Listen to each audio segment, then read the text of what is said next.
come out of do. Well, we're recording now, so we just gonna do it. Well, I was talking about like even before we get on screen, you like doing fancy stuff, and how are we doing things? I just thought my little video, little 10-second little intro video, and then be done.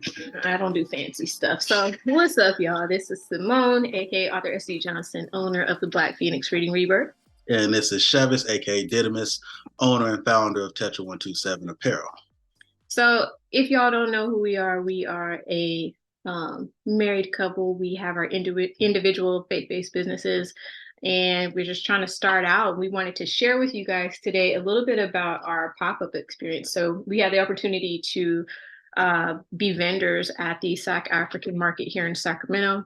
It's on 24th and Florin Road. So if you ever get an opportunity to check them out, please do go and support. Definitely. Fabulous group of people up there on the first and third Saturday of every month. So we went, was it third Saturday in October and November? Yeah, so October and November. So yeah, what'd you think? It was pretty cool. It was actually our first experience, at least in this endeavor, doing a pop-up. And so it was good to obviously connect with some people who had something going on, and being able to do something in the community, reconnect with more people in the community, especially our very first one. Of course, we didn't go in expecting anything specific. We just kind of want to get our feet wet and try to see how things were going. But the hosts were super generous. Like, they gave us the spot right at the front door. So there's no way you can miss us, whether you're coming in or going out. Yeah. So that was truly a blessing for us. And we're really grateful to have that opportunity to be there. Had a lot of good conversations with individuals, even outside of just selling stuff to people, being able to have those real conversations, able to pray with people. Yeah. So it was a really good experience for me, and even meeting some other vendors and stuff was actually pretty cool too. So yeah, we made some pretty good connections, and just showing the community like, hey, we're here, we're out here, this is what we can provide, and being of service. So Chev had his apparel out there, was able to sell some merch, had his hats and stuff out there. So you guys need to go over to the website, check him out so you guys can get some of his stuff. I have some books out there. I made a lot of good connections with just people who love to read. For whatever reason, I feel like I never run into readers anymore. So it was nice to know that, I was able to sell a few books, talk about my own books, which is nice too. And then I actually made a connection with another local Sacramento author, and probably about 15 minutes ago, just recorded an author spotlight for her. So you guys look out for that. So Miss Anya Gelini, she'll be coming at you soon with her author spotlight. And so I think it's just cool to make those types of business connections as well. So it may not have been, selling books like I wanted to, and, autographing my own books and getting them out there to people, but making those connections to actually be of service to other people as well. So yeah, definitely. I think even with specifically the first time, I was able to meet with Yisrael Farms and my homie Daniel. What's up? But it was good being able to connect with him, not just to meet somebody else at the function, but we also do other things outside of just our own personal businesses and stuff like that. And so I work a lot in the community. I have a lot of clients who are in need of specific resources and stuff, and I even have a couple clients who are really into holistic medicines and things of that nature. And so meeting Daniel and talking about some of his products, we actually got some soap from him and stuff, and some rosemary. Yeah. So, and just him just talking about cultivating your own food and things of that nature, and just the process of even how he got there and stuff. I'm like, man, this can really help some of the clients that I work with. So now I have another resource for them whenever it comes around and they're like, hey, I want to get into more holistic stuff, or I want to start making stuff at home. I know where I can point them in the right direction, because that's not me right now. I would like to get into some of that stuff at some point, but I'd rather point them in the direction of an expert. So absolutely. Or even shout out to you, Daniel, even telling us about the whole rosemary and how you can steep it and add it, because we already have our own little concoction for hair and locks, but he was just talking about the importance of adding the rosemary into that same repertoire and how to use it. So that was a good pointer. So I did do it, and we could hook it up and all that stuff. Sure. One thing I would like to do in the future, if the Lord does allow, is to open up the platform to some of the other people at Sac African Market, so they could just talk about the history and the longevity of it, because the place has been there for years. And so just to know that this place has been there, and, you know, being a Sacramento native and growing up here, like I've seen it throughout the years, but never had the opportunity to like go in and like view it, because they have the Sojourner Truth Museum there. Yeah. There's a lot of historical artifacts and pieces, and a lot of the newer artists that are out there, they have the opportunity to get their work in there as well. So it's definitely a place that's more than just the marketplace. It's, you know, the museum, there's history there, there's murals there, a lot of the shops that are embedded within there, they're staples within the community. So it's nice to see them thriving. Yeah, and it's also good to, you know, at any point that we can, to be able to kind of give them their flowers. You know what I'm saying? Because they deserve a lot of praise for the amount of work and effort that goes into putting those pop-ups together. There's tons of different vendors. Obviously, there's the people from the community who are coming in. The last one we did was super windy outside, so like the food guy had to pack up a little early, and they had to bring some stuff inside. But like they make sure everything works, you know, and the people who are there, vendors included, feel supported and everything. So definitely want to continue to get the spotlight on them. Hopefully, at some point, you know, get some news people down there to really, you know, shine a bigger light on it, and maybe get even more people coming through. And so, you know, we definitely want to continue to sing their praises. Absolutely. Shout out to Brother Nasir, Sister Faith. Yeah. Might have to get you on this platform so we can talk to you guys and let you guys, you know, speak from your own experience, what it's been like, you know, overseeing that, and, you know, just loving what you're doing in the community. So yes, definitely want to give you your flowers. As far as the pop-up itself, from your experience as a apparel owner, what are some tips or some just different things that you would share with somebody who's looking to be a vendor? For me, I guess, really, I guess I would just say, one is making sure that you are open to really talking about your product that you're selling, whether it be, you know, hats, shoes, jeans, I don't know, whatever it happens to be. But you know, what is the purpose behind why you have this apparel business? You had some good conversations about that. Yeah, too. I did. It was really eye-opening. Even with individuals who, you know, were not so inclined to deal with the faith-based organization, or at least a Christian, I'll just say a Christian organization, you know. And, you know, when you have those Judeo-Christian roots, and you know, not everybody's into that, but that's fine, you know. But it was good to still have those conversations and kind of enlighten individuals about, you know, what everything in Tetra means, and like, you know, some of the history behind things. And they're like, oh, well, you know, well, I only kind of support this, that, and the other. But then I was still kind of able to take them into the history of things, and they're like, oh, okay, I hadn't heard that before. That's cool. I'll look into that more. So just being able to. Not only that, though, they're like, I've never heard that. What does that symbol mean? Like, you know, what is all this? And then to actually buy the product, because, you know, they're believing in the mission behind, you know, what Chevist is building with his business. Yeah. So that's always good. Making sure, obviously, you have enough product of whatever it is, which is always the hardest part, whether it's you know, whether you're selling in person, whether you're selling online, depending on if you go to POD route or not. Obviously, if you go POD, you don't necessarily have to worry about it. But if you do have an in-home business, or you have a storefront or something like that, knowing how much inventory you need. Obviously, you want to have enough to where you don't have to turn people away, but you don't want to have so much to where it's like you're just sitting on stuff. So it's just trying to learn that balance about how much you need to bring to each pop-up. And it's probably going to just depend on the venue, and, you know, which clientele are coming through and things of that nature. But, yeah. How about yourself? Always, I don't know if every author goes through this, but like, when somebody asks you, well, what is your book about? You kind of get like that deer in headlights kind of glazed over look, like, I don't know, what is my book about? So just being prepared with like your elevator speech of, you know, what your book is about, having an excited synopsis to share to make people want to buy it, period. So that's just coming from, you know, the author standpoint. And then really stepping out of my comfort zone. Somebody I would say who is socially maybe an introvert, but at home they're crazy. That would be me. And so making sure that I'm able to step out of my comfort zone and actually engage and talk with people. And then kind of like what Chev is saying, just making sure that you have enough inventory. So like in the book world, what I noticed on the first time is the types of books that people were buying and interested in versus the ones that I was like, oh, I know this is going to sell because la da da da da. But then actually they were interested in the other material that I had.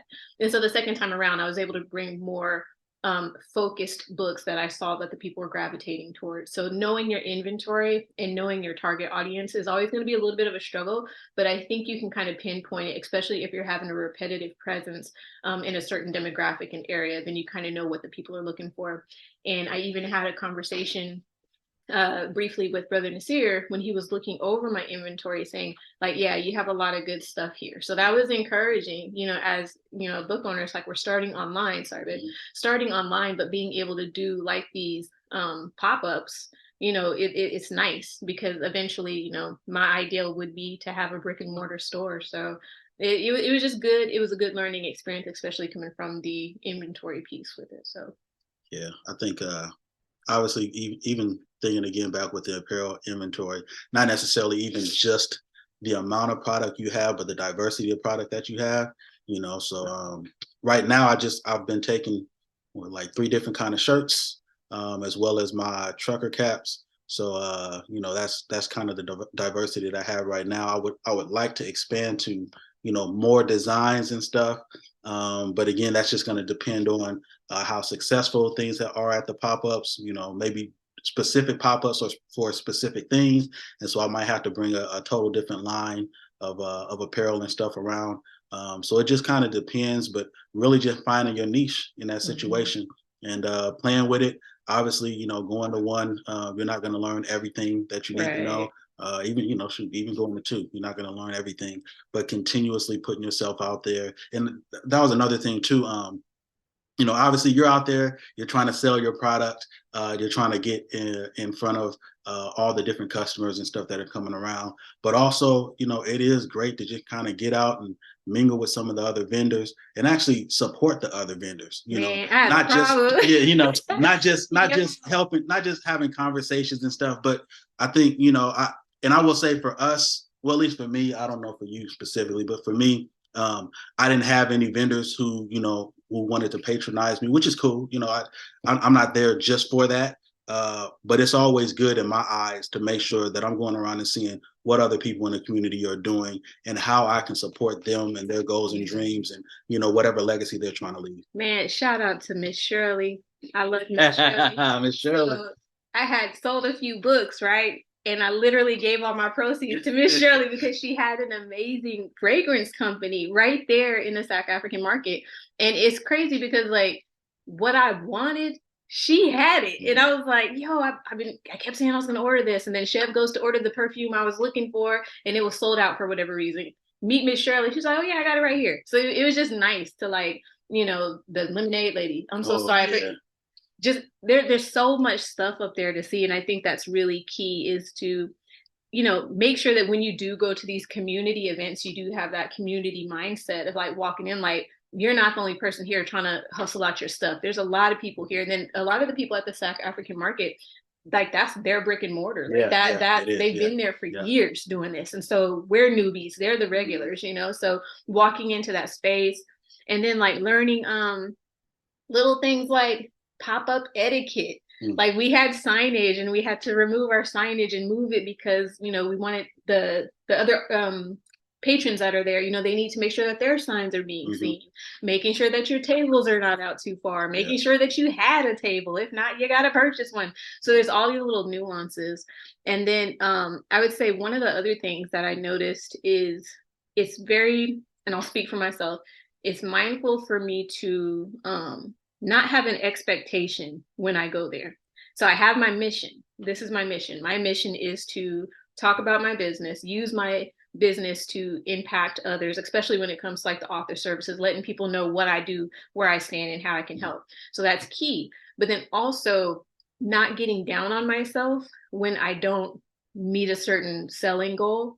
And then I have to look at it like, it's sometimes that return is not going to be monetary, but it's going to be between the interaction and the investment and knowing or, sharing that your business is out there so people can maybe patronize you later. And so that kind of thing. So I think I did very well the first time. And then the second time you did very well. So it's just kind of like, dang, how come I didn't sell no books the second time around? I didn't sell as many as I did last time. But so, and I was setting myself up for, an unrealistic expectation, which, you have to be mindful. Like not every weekend is going to be your weekend, but at least you're able to get exposure. And sometimes that exposure is going to be a thing that launches your business to the next level. Yeah, I think it's definitely something you have to evaluate. I'm always a numbers guy, so I'm always thinking about, okay, we paid this much to have this spot. How much did we actually make off of this? What's our return on investment?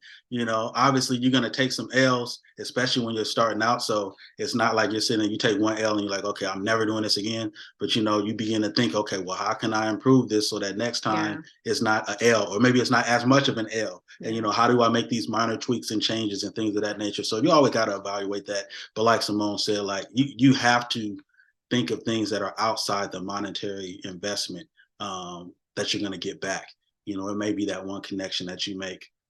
Again, like Samone didn't sell as many books as she did the first time, but she got an author spotlight. Like that was huge. Yeah. Like just for somebody who, and shout out again, like this is another thing where I'm gonna say, especially in our community, just keeping a buck, especially in our community, you can see somebody doing something similar to what you do or what you do, and then it becomes a crab in a bucket mentality, and you want to pull the other person down, and you want to support each other. So for another artist to be literally right across from us too, and for her to, really want to work with Samone and do the author spotlight and stuff, that was great. And so, it's super cool meeting mature business owners and stuff who are out to see everybody win, so. And not only that, like shout out to Miss Anya Gelini, because literally like the second time, like our table was here, her table was here, and there was no like jabs or competition. We were laughing, yucking it up, sharing business ideas. She's telling me different things I can do. I'm telling her different things that she can do. So then when I offered the author spotlight, it just shout out to her for real, because I've been begging people to do author spotlights if I'm keeping it 100, and it's been like, yeah, okay, but she was like, nah, let's do it the day after Thanksgiving. I'm gonna have this much time. So we recorded today. Then I was like, I'm gonna offer you this for free, because that's my way of showing appreciation for her to even say yes when I know the struggle. She was like, no, don't do that. You make sure that you get paid. I'm gonna pay you for your services. You make people pay you what you feel you're worth. And so just learning that from her, like, you don't always have to give away stuff for free. I'm bad at that. I'm like, okay, you buy this book, I'll give you this book free. You can come back and get the third book. And it's just like, she's like, nah, I don't give away nothing for free. And if I do, it's going to be a donation to a child who needs my books, because she, her catalog is a lot of children's books. And so just learning from other vendors that are there as well is key too. It's humbling. You got to be able to have a humble and teachable spirit a lot of the time. And, the Bible does speak to that in regards to being a good entrepreneur and being a good business owner, knowing when to listen to wise counsel. So, yeah. I was thinking about something you said earlier too, about, having your elevator pitch and, being able to respond to people's questions. So like I have a semi elevator pitch that I won't necessarily say rehearsed, but I have it memorized basically. But it does get difficult especially because I have so much that I can actually say about what my brand actually means, but I have to keep in mind that I'm not here to give a sermon. I'm not here like this is limited amount of time. People are trying to get through, not that they're trying to be rude or anything, but they got other vendors they need to see, things of that nature. I need to be as precise as possible in explaining what my product actually means and what the vision is behind it. And then if there needs to be additional conversation after that, hey, follow up on the website, email me, something like that. If you're still around here in 20 minutes, come on back around here. I might not be busy, and we can have a little conversation on the side or something like that. Right. But it is really key to kind of have that quick elevator pitch so that you give them just enough information to have them intrigued and have them give them enough information about what you do, but not so much to where you're just like, you feel like, oh my goodness, I got to tell them my entire life story, everything about the brand from start to finish. No, we can't do that. So that's kind of tough for me, just because I'm very passionate about my brand and about what it means. So yeah, and that's the thing, when you are passionate about it, making sure you're not, giving the person too much to where they get turned off, but giving them just enough to where they'll want to patronize your business. So that's key. And even listening to them, even thinking about the one lady that had stopped by and she had wanted to buy a shirt.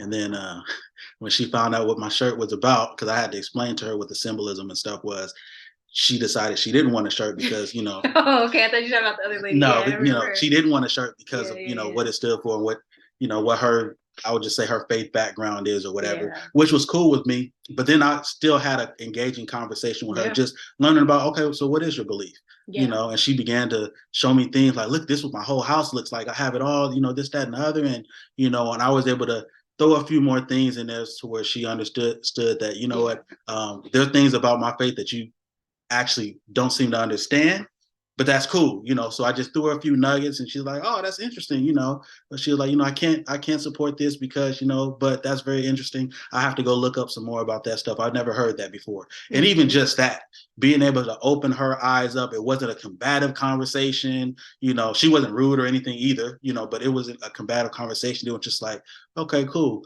Let me open your eyes to some things that you may not understand about my faith. And yeah, it was eye-opening for her too. So it was good to have that conversation. For real, absolutely.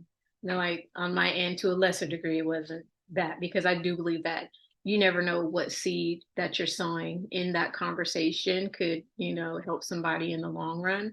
But, you know, even on my side, like I'm also asking people what they're reading, making mental notes or putting it in my phone real quick so I can go back and get that same book. So people are turning me on to material that I haven't read before, authors that I haven't heard of before, especially the local authors. So being able to have conversations with people who are right here in our city that I wasn't aware of, and being able to make those connections too was key.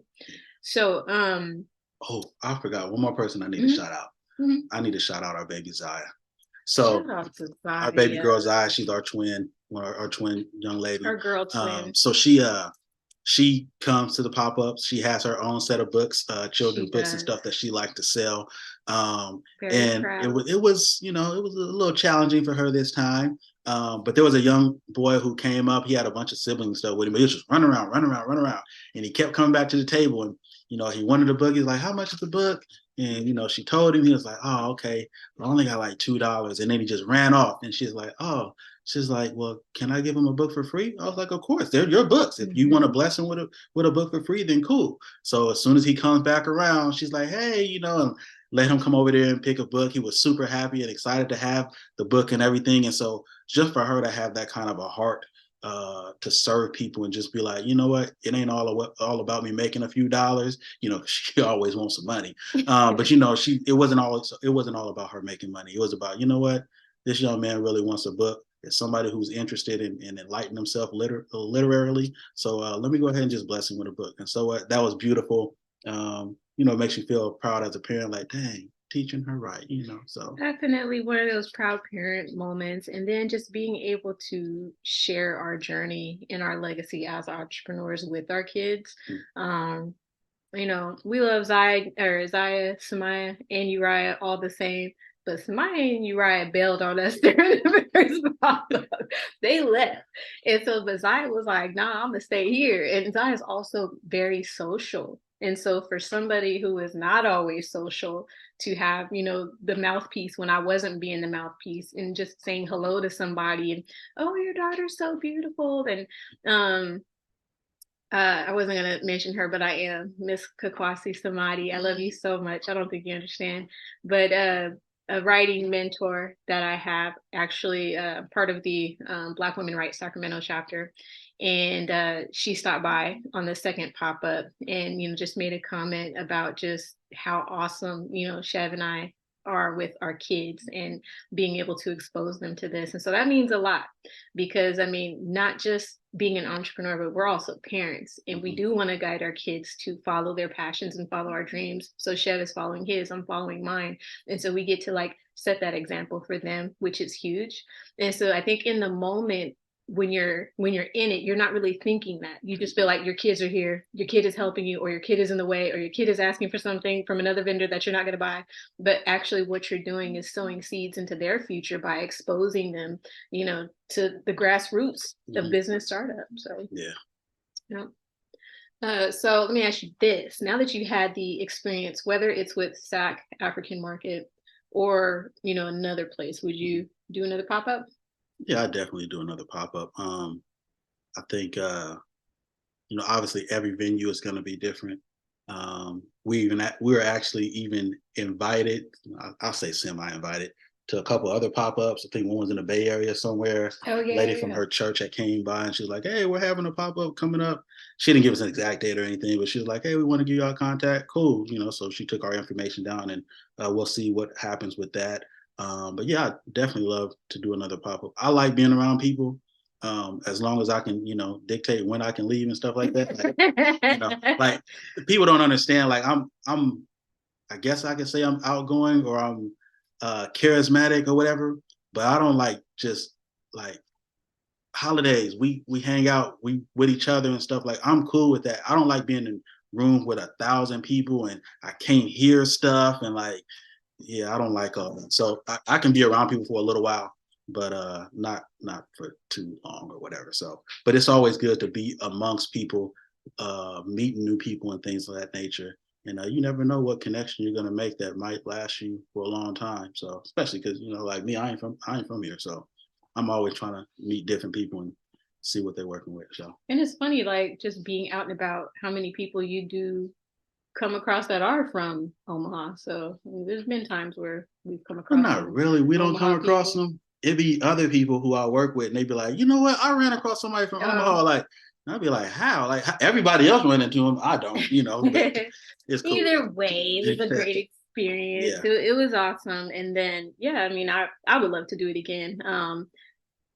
I don't know. I kind of like Chev, the same thing. I think it's nice to step out of my comfort zone, but I do have a social battery. And after so long, my social battery begins to die off and I'm ready to go. And so you have to be ready to take on the commitment of what the vendor is asking you for. They may want a full day commitment. They may not care. Either way, they're getting paid because you're renting out the space from them. But at the end of the day, they may want a commitment of your time. And so you have to be willing to yield that. And so I think with Sac African Market, though, it was just enough time. It wasn't too long. It wasn't, so a grievous process. It was very easy. I think we got there like at 9 and then we set up and then pretty much done by like 5:30, 6 o'clock. Yeah. But the actual event didn't start until 12. So it was kind of nice because then you're not being rushed and inundated trying to set up while people are coming in. So you have ample time to get there and get ready, that kind of thing. But yeah, I would do it again for sure. Yeah, cool. Any other final thoughts? My only other final thought is, Black Friday time. So, we got sales and stuff popping at Tetra127apparel.com. So slide on through there. You might see this t-shirt. You might find a hoodie or something that you might like. Yes. Trucker cap or something, get you some of that stuff, But hopefully there'll be a lot more stuff coming down the pipe. I will say this as well, just as we talked about, bringing the kids into the fold. There are some lines, specifically my kids' lines, that have a lot of insight and input from our twins. So be looking out for that very soon. I know you've seen, if you've been keeping up, you've seen our first drops, 2 different shirts that we dropped. But there'll be much more coming, stuff that specifically was designed, or at least the vision of it was designed by our twins. And so I'll be really excited for y'all to see that type stuff. We talk about the is that for... Yeah, that's one of them. Go ahead. No, it's your design. I just wanted to give homage to So if you don't know, we do have a son, our twin son. He has autism, and he was diagnosed at a very, very young age. At 1.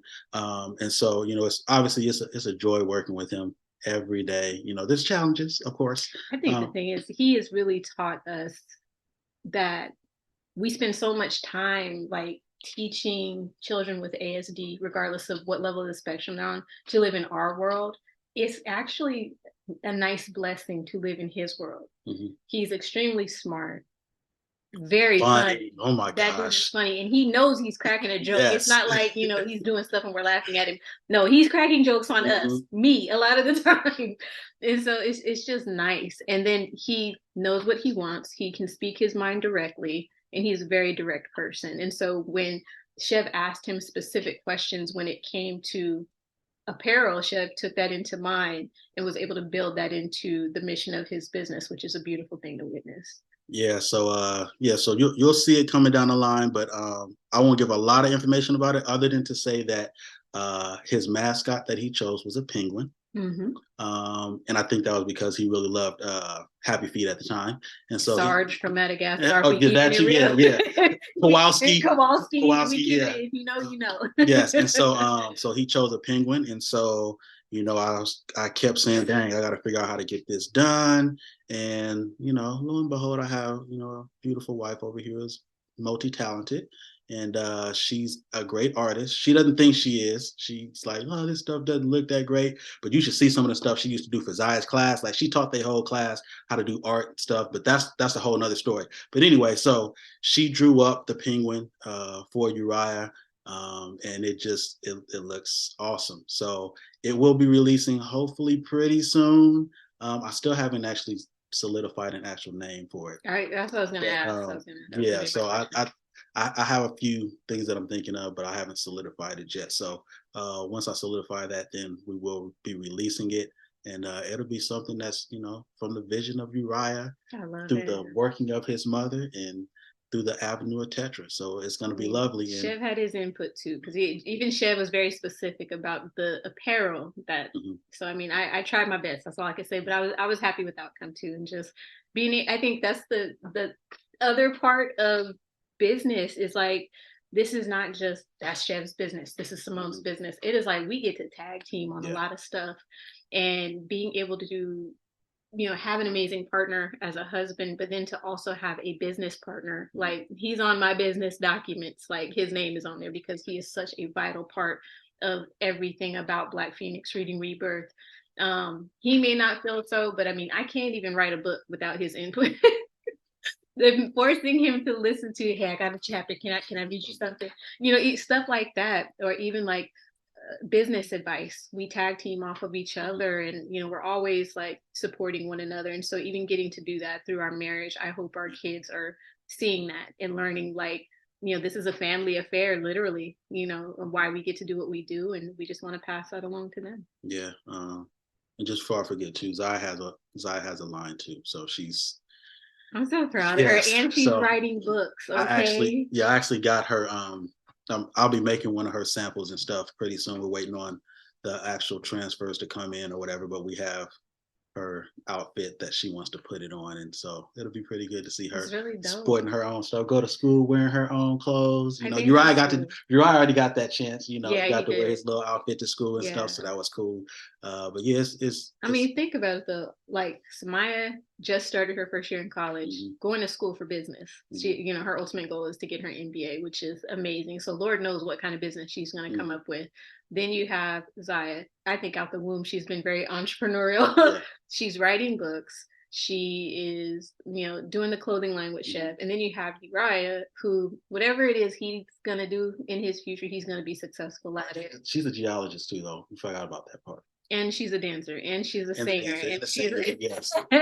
The baby is multifaceted, and so just being able to make whatever we do a family affair. It was nice to have all three of the kids out there for the first pop-up, and then literally to ask their opinion. Like, I even went to Samaya after it was over, and I was like, okay, well, what did you think? How did you feel about it? I mean, I know you're only there like an hour, but what did you think?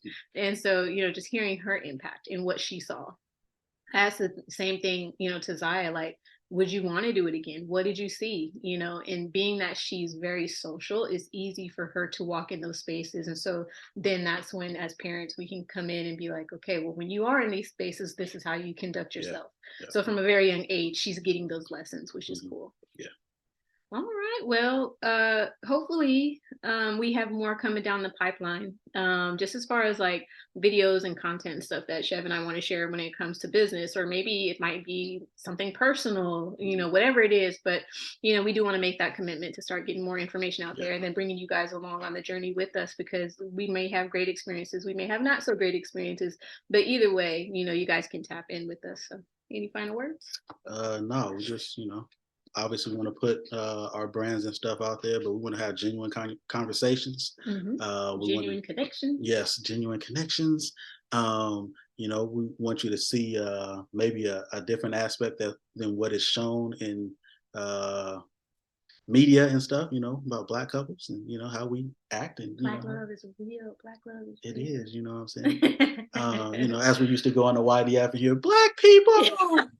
Shout out to Unit 10, man. I love y'all girls. Hey. Oh, I miss Unit 10. Oh my goodness. I miss Unit 10. So and that's another thing. Like, we're legit like older mentors now, so it's nice to pour into the younger generation. Babies and stuff now, they grown and stuff. Like they was like 14 when we met. Yeah, 13, literally 14. there was like 12, 13, 14-year-olds, and now they're like having their own kids, getting married, starting businesses, helping others. And it's just nice to be a part of that journey and then see them, overcome a lot of the struggles that they were dealing with before. And yeah, so now we get to focus our attention, literally, if I'm being honest, focus our attention on our babies now, which is our businesses, Tetra 127 and Black Phoenix, and just, walking into that next season of life for us. Maybe we should start doing like marriage content. Like, marriage is a roller coaster, and it's been a wonderful ride, but we've had a lot of dips and we've had a lot of high points, and we're still here, and I wouldn't be anywhere else. Yeah, definitely. So, all right. Cool. We're out here. We be doing this. We try. We try. Yep. All right, y'all. Well, that's it for now. We'll have some more content for you soon. Later.